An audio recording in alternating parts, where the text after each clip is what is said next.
nilai tukar rupiah jatuh 300 kali lipat.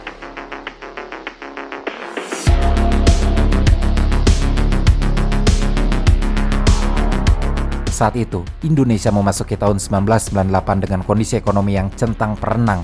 Nilai tukar rupiah yang anjlok memicu berbagai dampak yang agaknya tak pernah diduga oleh rezim Orde Baru.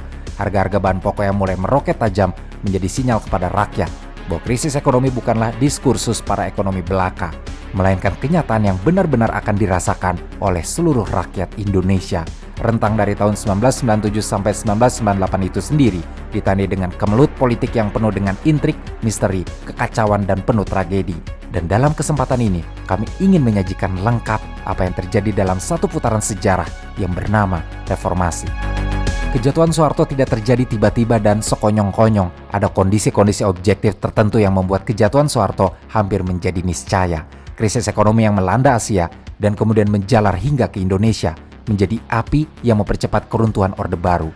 Beberapa hal yang mendorong timbulnya reformasi pada masa pemerintahan Orde Baru adalah adanya ketidakadilan di bidang politik, ekonomi, dan hukum. Orde Baru yang berkuasa selama lebih kurang 32 tahun menorehkan deretan catatan kelam tentang ketidakadilan dan ketidakkonsistenan dalam mewujudkan negara yang adil dan demokratis. Jika kita melihat apa yang terjadi di Indonesia, khususnya di kota Jakarta pada bulan Mei 1998, tentunya konteks peristiwa ini tidak bisa kita lepaskan begitu saja, seolah berdiri sendiri dari peristiwa-peristiwa sebelumnya yang menjadi setting latar pra-kondisinya.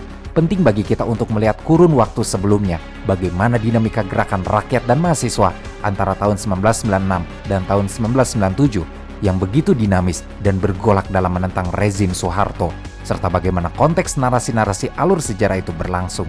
Setelah peristiwa berdarah 27 Juli 1996, penyerbuan kantor PDI, perlawanan rakyat dan mahasiswa terhadap rezim Soeharto, berikut pilar-pilar yang menjaga kekuasaannya semakin berkobar.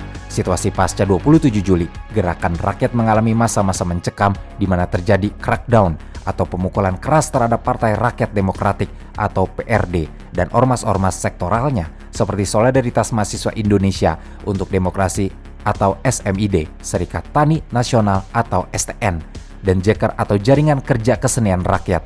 Selain PRD, organisasi-organisasi pro-demokrasi lainnya juga mengalami tekanan dan intimidasi seperti PIJAR, KIPP, Aldera, PUDI, SBSI, YLBHI, dan basis-basis PDI Mega juga turut dibungkam. Represi keras Orba saat itu berupa penangkapan-penangkapan aktivis pro-demokrasi, pemenjaraan, penculikan, disertai dengan penggerebekan